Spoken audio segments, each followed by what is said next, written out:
我父亲是壮族，母亲是毛南族。在广西西北部那片连绵起伏的群山之中，这样的跨族家庭并不少见。从小我便在2个寨子之间往返，壮寨和毛南寨。那里山清水秀，空气里永远带着湿润的草木气息，白天看起来宛如世外桃源。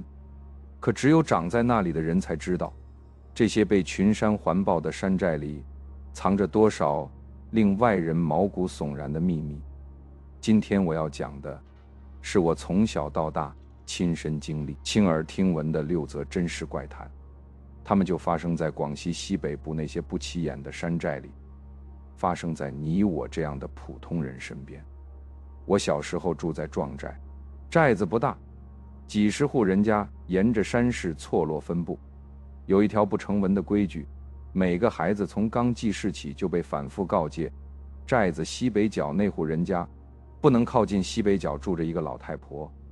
独户孤零零的一间木屋藏在竹林后面，没有人知道她多大年纪，也没人知道她有没有儿女。她白天几乎不出门，可每到入夜之后，寨子里的人偶尔能看见她佝偻的身影从屋后的小路走过，消失在更深的山里。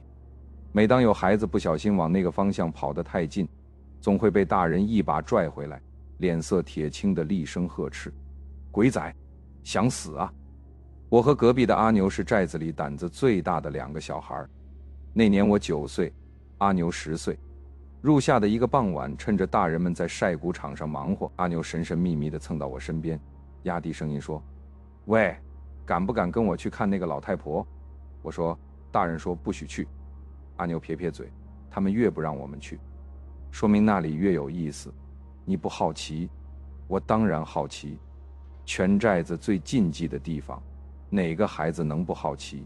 月上树梢的时候，我们偷偷溜出家门，摸到了寨子西北角。那间木屋比我想象的更破旧，木板墙上爬满了青苔，屋顶的瓦片缺了不少，屋里透出昏黄的油灯光，窗户上糊着旧报纸，有一角翘了起来。阿牛捅了捅我，去窗户底下看。我们蹑手蹑脚地靠近，阿牛先把脸贴到那道缝隙上，然后猛地僵住了，他的身体开始发抖。我从未见过阿牛抖成那样。怎么了？我小声问。阿牛没有说话，一把拽住我的胳膊就往回跑。我们跌跌撞撞跑出几十米远，一直跑到晒谷场边才停下来。2个人都喘得不行。你看见什么了？我问他。阿牛的脸白得像纸，牙齿在打颤，他在笑。他坐在堂屋里，对着门，脸是朝着我这边笑的，但那不是笑，他脸上的皮在动，一层一层的，像里面有东西在爬。后来寨子里的一位老人告诉我们，那老太婆是阳谷人。他叹了口气说，阳谷之人体内有骨，那骨会动，会撑着脸皮，夜深人静时，蛊虫会在体内游走，从外面看就像脸皮在蠕动。他告诫我们，有些东西不该看的就别看，不该碰的千万别碰。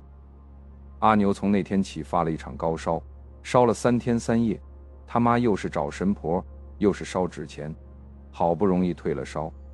阿牛再也不去西北角了，每次路过那片竹林时，他都会绕很远的路。这个故事是我太爷爷传下来的。太爷爷是寨子里出了名的猎手。有一年秋天，他追一头野猪进了深山，一直追到了一片他从没到过的山崖。野猪不见了踪影，太爷爷正打算原路返回，余光却瞥见崖壁上有一抹金光。他走近一看，那是一棵长在石缝里的小树，树不高，枝干却像铁一般黝黑，叶片是暗红色的，上面没有一片枯叶，而在枝头末端挂着一颗拳头大小的果子，通体金黄，表面光滑如镜，散发着淡淡的香气。太爷爷在山里打了大半辈子猎，从没见过这种果子。他小心翼翼地摘下来，放进背篓里。那果子入手温润，不像是植物的果实，倒像是一块暖玉。回到家，太爷爷把果子拿给家人看，太奶奶说这东西闻着香，兴许能吃。太爷爷却总觉得不对劲儿，说这果子得先供2天再说。于是他把果子放在了神龛上，上了3炷香。第2天一早，太爷爷爬起来去看神龛，果子不见了。他以为是老鼠叼走了，可找遍整个屋子，连一点果皮果核都没有找到。他跑去山崖，想看看那棵小树还在不在，树也没了，崖壁上光秃秃的，只有青灰色的岩石，连树根扎过的缝隙都找不到，就好像昨天的一切是一场幻觉。寨子里最年长的老人听说了这事儿，神色大变，说太爷爷遇到的是神果，山里的精魅修炼成的寄身之物，凡人摘了他会自己消失。老人连夜让太爷爷摆上香案，烧了厚厚一叠纸钱，朝着那山崖方向恭恭敬敬磕了3个头，嘴里念叨着不知者无罪。从那以后，寨子里流传着一句话，山里有时会突然出现1、2棵认不得的果树，结了满树漂亮果子，千万别去摘，那东西不是给人吃的。毛南寨有个老汉，我叫他猛伯，猛伯人缘好，精神头足，60多岁还能挑100斤谷子上山。可有一阵子他忽然变了，最先发现不对劲的是他老伴儿。猛伯每天天不亮就出门，一个人往西边山坳里走，问他去哪儿，他只说去转转。一开始是早上去，后来中午去，再后来吃过晚饭也去，有时候一去就是大半天。回来时眼神发直，问他跟谁说话了，他咧嘴一笑，说跟一个朋友。老伴追问是什么朋友，猛伯摇头不答。寨子里有人说看见猛伯坐在西边山坳的一座老坟旁边，自言自语，脸上带着笑，那样子就像一个在跟老朋友唠嗑的庄稼汉。那座坟是几十年前外乡人的，没人知道里面埋的是谁，也没有后人祭扫，早就荒了，长满了野草。猛伯的身子一天比一天差，脸色蜡黄，眼窝深陷，走几步路都大喘气。寨主是个见多识广的老人，他来看了一眼猛伯，脸色立刻沉了下来。他被勾去了，寨主让人把猛伯架到祠堂里，关上门，不让人看。里面传出了什么东西敲击地面的声音，沉闷而有力，1下、2下、3下，还有寨主念咒一样的地狱声。大约过了1顿饭的功夫，门开了，猛伯躺在祠堂的地上，满头是汗。寨主手里握着一根黑色的木杖，杖身漆黑如墨。寨主说，猛伯是被那座坟的主人勾去了魂魄，那人死的时候年轻，没成家，看见猛伯命格跟自己有缘，就缠上了他，再晚几天人就彻底没了。寨主下令把西边山坳那座坟迁走，重新择了地方安葬，法事做了整整1天1夜。那根黑木杖，后来我才听人说，是毛南族寨主代代相传的镇邪杖，用的是100年以上的老黑檀，经过特殊药水浸泡，专克邪祟，平时不轻易示人，只有遇到这种勾魂夺命的凶事才会请出来。毛南族的寨子后面有一处小山坡，坡上长着3棵大榕树，树冠遮天蔽日，树干粗的要3、4个人才能合抱。当地族人称之为红石3树，是寨子的圣地。平时若没有什么重大节日，寨里的人不允许靠近那个坡，更不允许动那3棵树的一枝一叶。谁家孩子要是跑上去玩，会被大人拎着耳朵拽下来，少不了一顿揍。有人问为什么，老人只说那是护着寨子的，动了会出事儿。那年县里修公路，规划路线，正好要经过那面山坡，施工队来了。工头是个30来岁的外地汉子，姓刘。村里的老人和寨主一起去找刘工头，好话说尽，甚至提出愿意自掏腰包重新找路线。刘工头笑着摆摆手，老人家，修路是县里的规划，我们也是照图施工，你跟我急没用。第二天，挖掘机开上了山坡，老人们跪在山脚下磕头，有人哭，有人骂，有人烧香。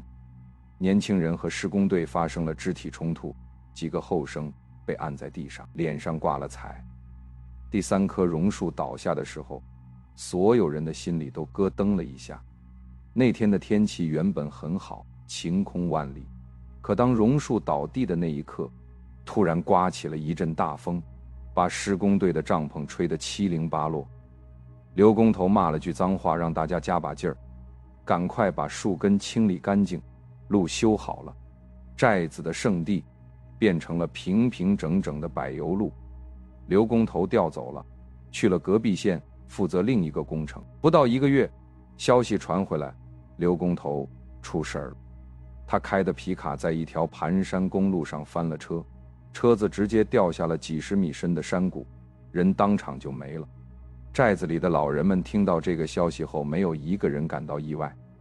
他们默默地走到那棵被挖掉的大榕树留下的坑边，撒了一把米，倒了一碗酒，神罚寨主只说了这2个字。从此以后，从那条路上经过的寨里人都会在路边放一块石头，或者放几片树叶。天长日久，路边堆起了一个小小的石堆，上面插着香。路过的司机不知道那是什么，只觉得阴森森的，路过时忍不住踩一脚油门。这是我亲身经历的，至今想起后背还会发凉。那年暑假，我和毛南寨的表哥去后山钓蜥蜴。钓蜥蜴是我们那儿小孩的乐子，用一根细竹竿拴上线，线头上绑一只蚂蚱，在草丛里晃来晃去，蜥蜴就会扑上来咬住不放。太阳落山后，表哥说要下山去一个水潭里摸鱼，让我在这片草丛里等他。天黑得很快，山里的夜不像城里，伸手不见五指，只有头顶的星星和远处寨子零星的灯火。我蹲在草丛里不敢动，四周静得只剩下虫鸣。突然，一阵笑声从山坳那边传了过来，那是一个女人的笑声，很脆，很好听，就像寨子里年轻姑娘们在一起嬉闹时发出的声音。紧接着，一个男人的笑声也加入了进来，低沉的，和女人笑在一起，好像在说什么开心的事情。我下意识地站起身，朝声音传来的方向看去，那边黑乎乎的，什么都看不见。喂，我喊了一声，笑声戛然而止，四周重新归于死寂，连虫鸣都没了。那种寂静不正常的，就像整个世界被按下了静音键。我心里发毛，扔下竹竿就往山下跑。半路上撞上摸鱼回来的表哥，他看我脸色不对，问怎么了。我把听到笑声的事儿说了。表哥皱了皱眉，说那地方往山外走有一个废弃的旧寨，早就没人住了。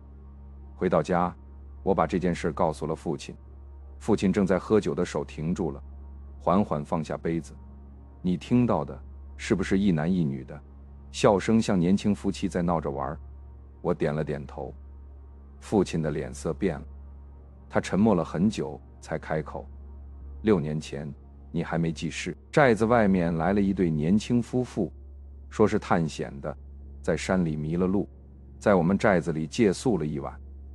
第二天他们继续往深山走，说要去看什么瀑布，再也没出来。搜了3天，在山坳里找到了2个人的尸体。怎么死的？我声音发颤。一个摔下了牙，另一个是谁也不知道是什么。法医说没外伤，没中毒，就是死了。后来寨子里的老人说，那地方以前死过一个外乡女人，冤魂不散，专等那些好事的。不长眼的人走近了就缠上。那晚我蒙着被子，一宿没睡。你有没有想过，如果那天我喊的不是喂，而是朝那个方向多走了几步，现在我会在哪里？在广西的少数民族山寨间，长期流传着一种隐秘的行业——鬼师。不同于普通的道工或施工，鬼师是专门处理凶死、横死之事的极少数人。被族中认为是与阴间打交道的人。壮族和毛南族中都有鬼师，但真正的鬼师一门却极其罕见。传说中，真正的鬼师可以捉生替死，也就是说，当一个人阳寿未到却因为横祸命悬一线时，鬼师能够从阴间找另一个魂魄来替死。寨子里的老人说，鬼师通常深居简出，不愿意与外人接触，他们没有固定的庙宇，也没有公开的法事，只在半夜被人悄悄请去。他们走夜路时打火把，在漆黑的山路上健步如飞，因为能看到普通人看不见的东西。我小时候有个远房亲戚就是毛南寨的鬼师，他姓谭，50多岁，看起来跟普通农户没什么区别，穿着蓝布衫，脚踩解放鞋，端着一碗玉米粥蹲在门槛上呼噜呼噜地喝。可你要是坐下来跟他吃饭，会发现一个奇怪的习惯，他永远给自己多摆一副碗筷，问他为什么，他不答，只是摆了摆手。寨里人私下说那是给跟着他的东西摆的。后来我去县城上了学，很少再回寨子。有一年听说谭家阿伯走了，走得很平静，在自己屋里的藤椅上闭了眼。可蹊跷的是，他走了之后，寨子里好几个身体一向硬朗的老人接连病倒，折腾了好一阵子才缓过来。寨主说，那是谭家阿伯走之前，那边的东西需要有人接他的班。寨子里的几个老人被看上了，不过最终还是被谭家阿伯用法子挡了回去。鬼师这东西，信也好，不信也好，他就藏在那些深山的角落里。你不知道他住在哪一间木屋里，不知道他长什么模样，但寨子里的人知道，他们只是不说。如今我已经离开广西很多年，在城市里上班，生活和所有人一样，挤地铁，点外卖，刷手机。有时候午夜惊醒，看着窗外灯火通明的城市，再想想小时候那些寨子里的夜晚，那种纯粹的伸手不见五指的黑，那种只有虫鸣和风声的安静。城里没有古柏，没有神果，没有老槐树下的笑声，没有黑木杖敲击地面的沉闷声。但有时候我会想，那些东西是真的不存在了，还是只是被高楼大厦和霓虹灯给遮住了？县城里修路修到了寨子门口，很多人把木屋拆了盖了砖房，年轻人外出打工，寨子一年比一年空。西北角那间木屋早就没人住了，老太婆不知什么时候消失了，屋后长满了比人还高的荒草。当初那片藏果子的山崖也被旅游公司圈了起来，变成了一个景点，游客们在那里拍照打卡，大声谈笑。寨主的那根黑木杖听说被县里的文化馆收走了，放在玻璃柜里展览，旁边写着介绍：毛南族传统法器，木质，用于民间仪式，距今约100年。我想寨主如果听见这个介绍，肯定会摇着头笑一笑，然后什么也不说。有些事情可能真的随着那些老人的离去，永远的留在大山深处了。